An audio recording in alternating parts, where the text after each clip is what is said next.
Shalom adik-adik, selamat pagi. Kembali lagi di ibadah online kita pada minggu pagi hari ini. Sebelum memulai ibadah kita, mari kita lipat tangan kita tutup mata, dan mari kita berdoa.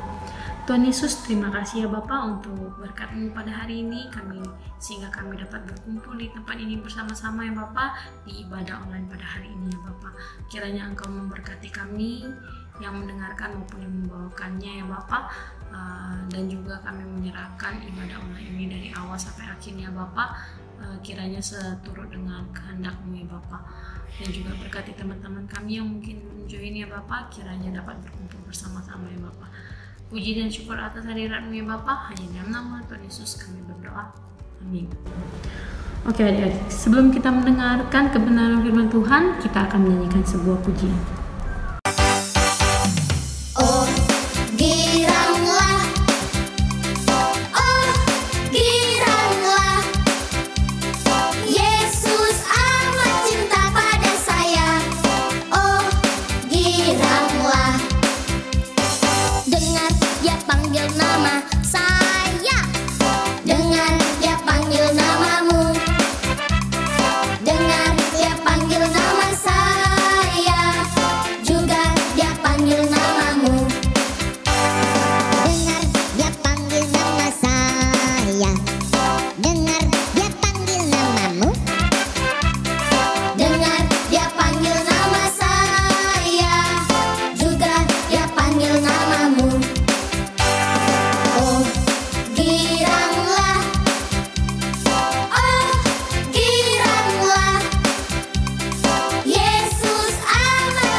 Nah, sebentar lagi kita akan mendengarkan firman Tuhan. Cici harap semuanya dapat menyiapkan diri dengan baik dan juga mendengarkannya dengan baik. Tema cerita Cici hari ini tentang anugerah yang tak terhingga. Cerita ini terdapat di Lukas pasal 5 ayat 27-32. Adik-adik boleh buka Alkitabnya supaya lebih bisa memahami cerita kita pada hari ini. Nah, adik-adik, dalam karya pelayanan Tuhan Yesus sangat banyak mukjizat yang telah dilakukannya, baik itu kesembuhan, pelepasan roh, kebangkitan maupun kematian. Itu semua bisa disebut juga anugerah yang sangat besar bagi orang-orang yang menerima mukjizat itu. Kenapa? Karena mereka tidak perlu membayar apapun kepada Tuhan atas mukjizat-mukjizat yang telah diterima oleh mereka. Demikianlah apa itu yang disebut dengan anugerah, yaitu sesuatu yang diterima secara gratis yang bisa kita anggap sebagai pemberian dari Tuhan. Namun adik-adik, pemahaman tentang anugerah tidak terbatas dari apa yang diterima secara fisik saja loh, tetapi harus dipahami lebih dari itu.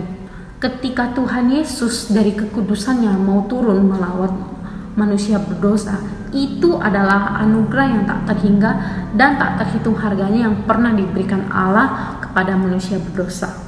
Demikian juga ketika Tuhan mau memanggil orang berdosa untuk datang kepadanya untuk beribadah maupun melayani pekerjaan Tuhan. Seperti firman Tuhan kita hari ini tentang bagaimana seorang Lewi dipanggil untuk mengikuti Tuhan Yesus.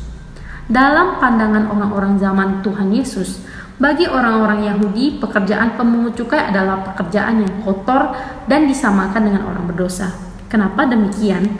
karena mereka bekerja untuk menguntungkan bangsa penjajah, bangsa Romawi, dan biasanya para pemungut cukai juga melakukan pemerasan, penipuan, dan berbagai cara yang kotor untuk memperoleh keuntungan lebih untuk memperkaya diri sendiri.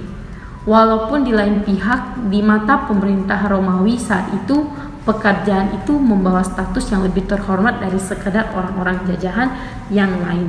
Pekerjaan sebagai pemungut cukai membuat Lewi mempunyai kedudukan dan juga keadaan ekonomi yang lebih baik. Mungkin ia merupakan salah satu dari sedikit orang Yahudi yang kaya saat itu.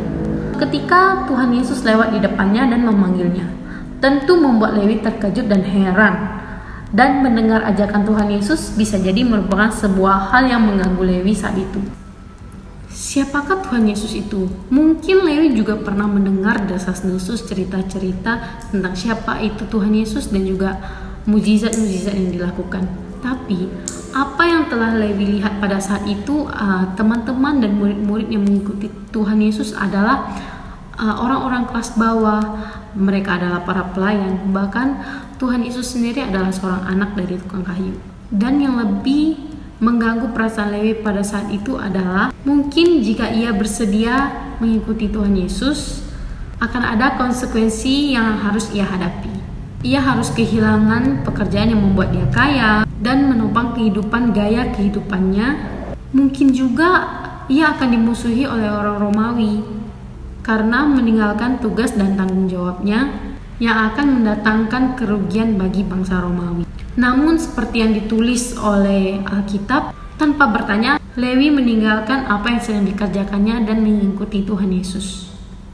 Kemudian Lewi juga membuat pesta di rumahnya untuk Tuhan Yesus dan dia juga mengundang para teman-temannya yang juga pemungut cukai sama seperti dia dan banyak orang berdosa. Nah, adik-adik, apa yang kita pelajari dari cerita Lewi kita pada hari ini? Bagaimana ia bersedia menyambut Tuhan Yesus, menyambut anugerah Tuhan, walaupun itu berarti mengorbankan kenyamanannya.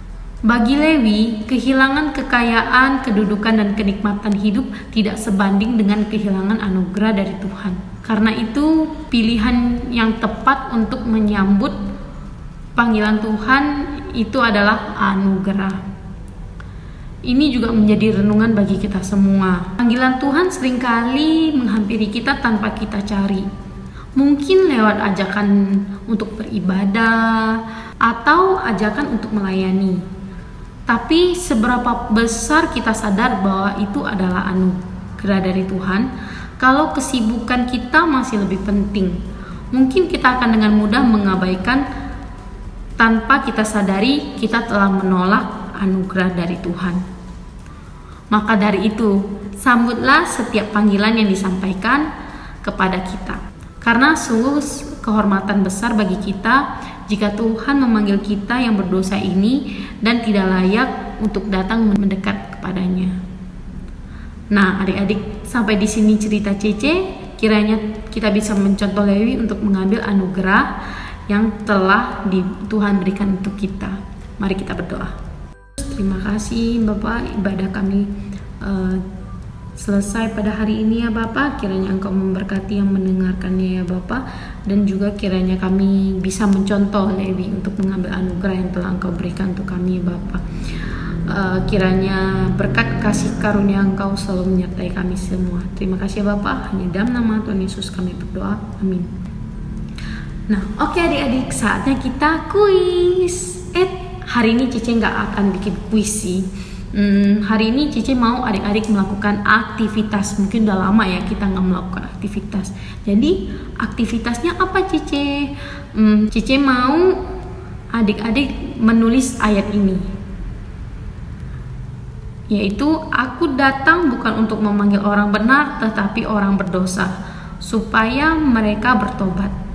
Di Lukas pasal 5 ayat 32. Tulis ini di kertas polos atau di kertas apapun dan dihias seindah mungkin, dan jangan lupa diwarnain ya, atau buat sekreatif apapun seperti contoh ini. Yang paling bagus itulah pemenangnya, dan juga jika udah selesai dapat difoto dan kirimkan hasilnya di grup WA ya. Cici tunggu. Yang paling bagus itu pemenangnya. Oke deh, sampai di sini ibadah online kita. Kiranya adik-adik bisa terus mengikuti ibadah online di minggu-minggu berikutnya. Bye-bye, Tuhan Yesus memberkati.